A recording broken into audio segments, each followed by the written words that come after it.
हरे कृष्णा कृष्णा कृष्णा हरे हरे, हरे राम राम राम हरे हरे। जय श्री कृष्णा, राधे राधे। कैसे हैं आप सब लोग? आशा रखती हूँ अच्छे ही होंगे। तो स्वागत करती हूँ आप सभी लोगों का लड्डू गोपाल जी की सेवा ज्ञान भक्ति चैनल में। आज का वीडियो बहुत ही विशेष है क्योंकि आप सभी के प्रश्नों के जवाब इस वीडियो में हैं। और प्लीज़ वीडियो फुल वॉच किया कीजिए, क्योंकि फुल वॉच नहीं करते हैं फिर आप प्रश्न करते हैं जबकि वीडियो में ही उसका जवाब होता है।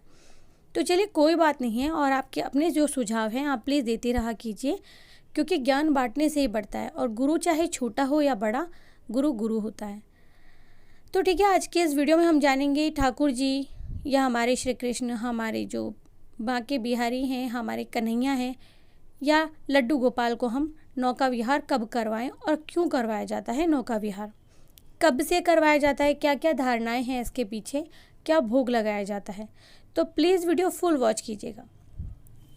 तो सबसे पहले तो मैं हमारे यहाँ बात करूँगी, क्योंकि आपको मैंने पहले भी बताया हुआ है कि मेरा जो टाइम टेबल चलता है वो हमारे यहाँ जो ठाकुर जी का मंदिर है, यानी कि गोविंद देव जी मंदिर, वहाँ से होता है। तो क्योंकि देखिए अभी मेरे यहाँ घर में सूतक है, मैंने बताया था कि हमारे चाचा ससुर जी एक्सपायर हो गए हैं, तो आज 7 डेज़ कंप्लीट हुए हैं। तो मैं इस वजह से उन्हें नौका विहार नहीं करवा पा रही हूँ, लेकिन मैंने नौका बना के रख दी और आप सबके साथ में मैंने शेयर भी की थी।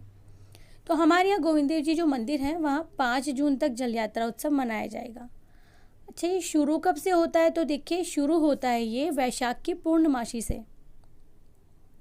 वैशाख की पूर्णिमा के बाद में आप ठाकुर जी को इन गर्मियों में कभी भी नौका विहार करवा सकते हैं। वैसे तो हमारे भाव और नियमों के आड़े कोई भी या कोई नहीं आ सकता, दुनिया का कोई नियम नहीं आ सकता। अगर हमारे भाव हैं कि गर्मी आज ही तेज हो रही है तो आज ही हम नौका विहार ठाकुर जी को करवा दें, तो भाव से बढ़ के कुछ भी नहीं है, हमें सज़ा नहीं मिलने वाली इस बात पर। तो आपको क्या करना है, अगर आपको लग रहा है बहुत तेज़ गर्मी है तो नौका विहार करवा दीजिए, कोई शुभ मुहूर्त का इंतज़ार मत कीजिए। इसके बाद क्या होता है कि झांकी के बाद में ठाकुर जी को 5 प्रकार के फलों का भोग लगाया जाता है, हलवा और पूड़ी का भोग लगाया जाता है, वो आप ज़रूर से करें। अगर आप जल विहार करवा रहे हैं ठाकुर जी को अपने घर में, तो आप पहले तो 5 प्रकार के फल जो होते हैं, ऋतु फल जैसे कि तरबूज, खीरा, ककड़ी, आम और खरबूजा वगैरह जो भी है, ये सब आप ठाकुर जी को भोग लगाएं। इसके बाद में आरती करें और फिर आप उन्हें जल यात्रा करवाएं। हमारे यहाँ जल यात्रा की 12 झांकियाँ मंदिर में हो रही है, यानी कि 12 बार हमारे जो गोविंद देव जी हैं वहाँ जल यात्रा उत्सव मनाया जाएगा, जो कि 7 तारीख को, 12 तारीख को, 18 को, फिर 21 को, 22 को, 24 को, 27 को, 1 को, 2 को, फिर 4 को, फिर 5 को, यानी कि इस तरह से निर्जला एकादशी पर भी हमारे यहाँ जल यात्रा उत्सव होगा। और फिर होगा शुक्रवार को लास्ट को ज्येष्ठाभिषेक होगा, सबसे बड़ा अभिषेक होगा। तो हम उस मंदिर के अकॉर्डिंग हमारा जो शेड्यूल है वो तय करते हैं। लेकिन आपको क्या करना है, वैशाख महीने की जो पूर्णमासी है उससे आपको कभी भी आप ठाकुर जी को और या कन्हैया को, श्री कृष्ण जी को जल विहार करवा सकते हैं। और ज़्यादा गर्मी है तो आप कभी भी करवा सकते हैं। अच्छा, आज मैं आपको सारे उपाय बताऊंगी कि आप इनको शीतलता प्रदान करने के लिए क्या क्या करें। जल यात्रा आप करवा रहे हैं, नौका विहार आप करवा रहे हैं, तो कैसे करवाएं वो अब हम जानेंगे। अगर आपके पास में कोई भी ऐसा नहीं है जिसमें आप ठाकुर जी को यात्रा करवाएं, तो प्लीज़ वीडियो थोड़ा सा लंबा होगा, लेकिन ये मत सोचिएगा कि दीदी ने वीडियो लंबा कर दिया है। एक आप बड़ा टब ले लीजिए, उसे साफ़ अच्छे से मांज लीजिए। हो सकता है आपके कपड़े धोने का वो टब हो, लेकिन आप उसको अच्छे से मांजिए, साफ़ कीजिए। फिर आप टब को घर में ही अच्छे से सजा लीजिए, क्योंकि हमारे ठाकुर जी इन्हीं चीज़ों से तो प्रसन्न होते हैं, बन-ठन के रहना उन्हें पसंद है। और फिर आप चाहें तो मालाएं बना करके अपने घर में, अगर कोई बगीचा है या बाहर से ला सके तो फूलों से उसे सजा लीजिए। अब सभी के घर में देखिए एक प्याला ज़रूर होता है। अगर नाम आप लोगों के पास में नहीं है, उन लोगों के लिए जो कोई चैनल पे नहीं है और जिनके यहाँ लॉकडाउन है, तो कोई उपाय नहीं है, तो टिफ़िन सबके घर में होता है, प्लास्टिक वाला टिफ़िन होता है, उसको सजा लीजिए। छोटे अगर लड्डू गोपाल आपके पास हैं तो टिफ़िन को पूरा फ्लावर से आप सजा के उसमें आप गद्दी लगा के ठाकुर जी को नौका विहार करवाइए। देखिए, सारी बात भाव पर आती है। हमारे जो ठाकुर जी हैं, हमारे कन्हैया हैं या हमारे भगवान हैं, वो केवल भाव के भूखे होते हैं, भाव ही देखते हैं। हमारी भक्ति में भाव का होना बहुत ज़रूरी है। हम केवल एक मूर्ति मानकर उनकी पूजा करें तो पूजा से भगवान प्रसन्न नहीं होने वाले, लेकिन हम उन्हें कोई रिश्ता बनाएंगे उनसे। भक्त और भगवान का रिश्ता होना भी बहुत ज़रूरी है। अब दूसरी बात आती है, आप उन्हें इस तरह से नौका विहार नहीं करवाना चाहते हैं तो मार्केट में थर्माकोल शीट मिलती है, आप वो लेकर के आएँ। मैंने नाव बनाना बताया है चैनल पर, डिस्क्रिप्शन बॉक्स में मैं शेयर कर दूँगी। तो आप उन्हें नौका बना करके, बच्चे भी देखिए कुछ सीखते ही हैं घर में, उनको सीखने को मिलता है, और फिर आप उन्हें नौका विहार करवाइए। पानी में आपको क्या क्या डालना है, गुलाब जल डालना है, खसका, आपको इत्र डालना है, गुलाब का इत्र डालना है, आपको मोगरा इत्र आप डाल सकते हैं उसमें। कोशिश कीजिए मोगरा के फूल आप यूज़ में लें, गुलाब के फूल आप यूज़ में लें, गेंदे के फूल आप यूज़ में लें, ताकि ठाकुर जी को और शीतलता मिले। श्रृंगार में कोशिश कीजिएगा ज़्यादा से ज़्यादा फूल उनके आसपास में हो।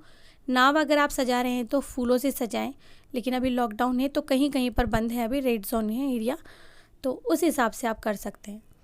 ये सारा मैंने आपको इसलिए बताया है ताकि आप लोगों को कोई परेशानी ना हो। दूसरा, अभी जो नौका विहार करवाया जाता है वो अलग है। जल झूलनी एकादशी पर जो नौका विहार करवाया जाता है, जो कि मैं बहुत मानती हूँ, उसे डोल यात्रा भी कहते हैं। यानी कि भगवान जी, जो भी आपके ठाकुर जी हैं, उन्हें आपको एक जगह से दूसरी जगह ले जाना होता है, और फिर उसके बाद में नौका विहार वगैरह आप घर में करवा सकते हैं, जैसा कि मैं करवाती हूँ। मैं डिस्क्रिप्शन बॉक्स में लिंक शेयर कर दूँगी जो मैंने नौका विहार करवाया था, आप प्लीज़ वॉच कर लीजिएगा। दूसरा क्या है कि जब आप ठाकुर जी को नौका विहार करवा रहे हों तो ये नहीं केवल हमने उन्हें टब में बिठा दिया और बस काम पूरा हो गया। अगर आपके यहाँ प्राण प्रतिष्ठित हैं, स्थापना की हुई है, ठाकुर जी को आप बहुत मानते हैं, पूजा पाठ सारे नियमों से होते हैं, तो फिर एक चीज़ और भी है, आपको उन्हें पंखा सेवा ज़रूर से देनी है। पंखा सेवा आप पंखा से दे सकते हैं, पंखी से दे सकते हैं, कूलर लगा सकते हैं, अपने हाथों से आप या चंवर ढुला सकते हैं, मोर पंखी से भी आप ये सेवा उन्हें लगातार दे सकते हैं। क्योंकि भाई ठाकुर जी हैं वो। एक चीज़ और आ जाती है कि आप उन्हें बच्चा मानते हैं या जो भी मानते हैं, लेकिन ये देखिए आपके अंदर जो भाव है वो क्या है। जैसा कि मैंने आपको बताया था, ठाकुर जी को मैं अपना पुत्र बना के लेकर के आई, ठीक है, वो बाल रूप में है, लेकिन मैंने एक चीज़ और भी कही थी कि मैं वो सारे नियम निभाऊंगी जो सभी मानते हैं, वही नियम मैं निभा रही हूँ। तो प्लीज़ ऐसा कीजिएगा, जब आप उन्हें जल यात्रा करवा रहे हों, नौका विहार करवा रहे हों, तो आप उन्हें भोग लगाएं, आरती करें, पुष्प झांकी करें, और इसके बाद आप उन्हें नौका विहार करवाएं, फूल बंगला में बिठाएं। ये सारी चीज़ें आप अपने आप को भी प्रसन्न कर सकते हैं, क्योंकि जब हम भगवान प्रसन्न हो जाते हैं तो हमारा मन वैसे ही प्रसन्न हो जाता है। एक चीज़ और बताऊंगी कि क्योंकि अभी बहुत ज़्यादा गर्मी है, ये ज्येष्ठ का महीना नौका विहार करवाई जाती है ठाकुर जी को। पूरा जेठ का महीना नौका विहार चलेगी। आप चाहें 11 झांकी रख सकते हैं, आप आपके चाहने के ऊपर है, जितना सामर्थ्य है। आप चाहें तो 3 झांकी रख सकते हैं। प्रभु से प्रार्थना कर सकते हैं कि हम आपकी 3 झांकी रख रहे हैं और 3 बार हम आपको नौका विहार करवाएंगे, 7 बार करवाएंगे, जो 11 बार, वो आपकी इच्छा है, ठीक है। क्योंकि मैंने बताया आपको अपना रीज़न कि मेरे यहाँ तो सूतक है, इसलिए, वरना अब तक तो मेरे यहाँ नौका विहार शुरू हो जाता। तो हर साल कुछ ना कुछ जुगाड़ मैं कर ही लेती हूँ नौका विहार करवाने के लिए।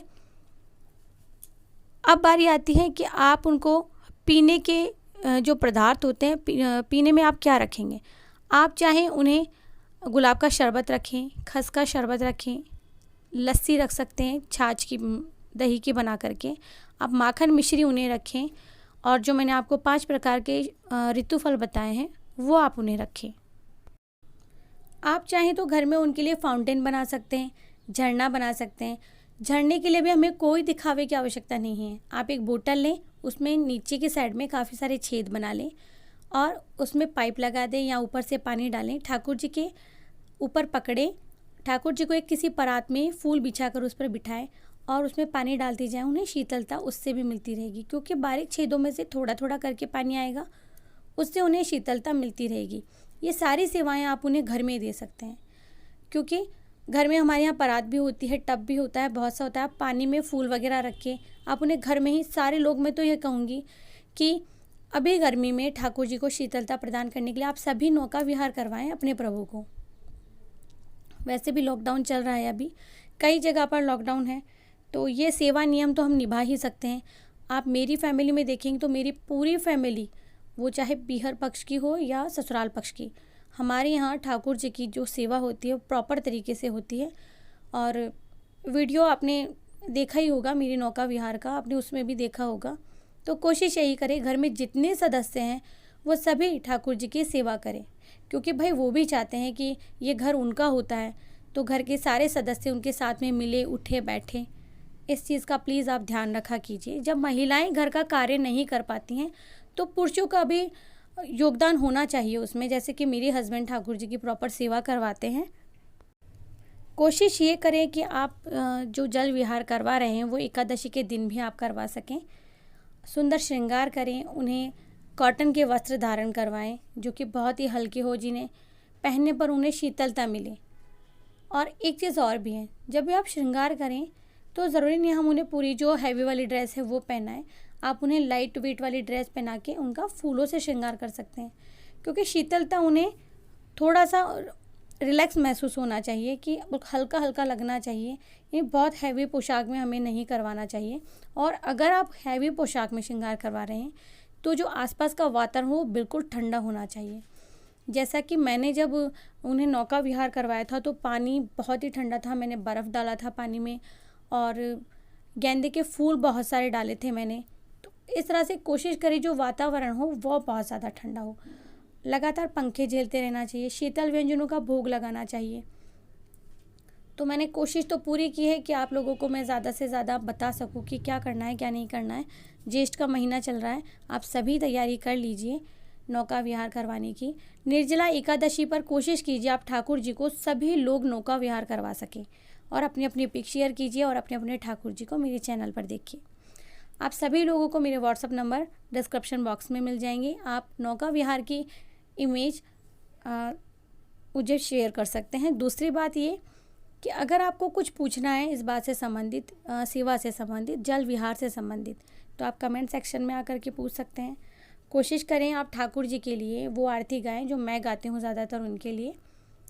तो आप सभी जानते हैं वो आरती, इतनी अच्छी आवाज़ नहीं है फिर भी थोड़ा सा बता देती हूँ।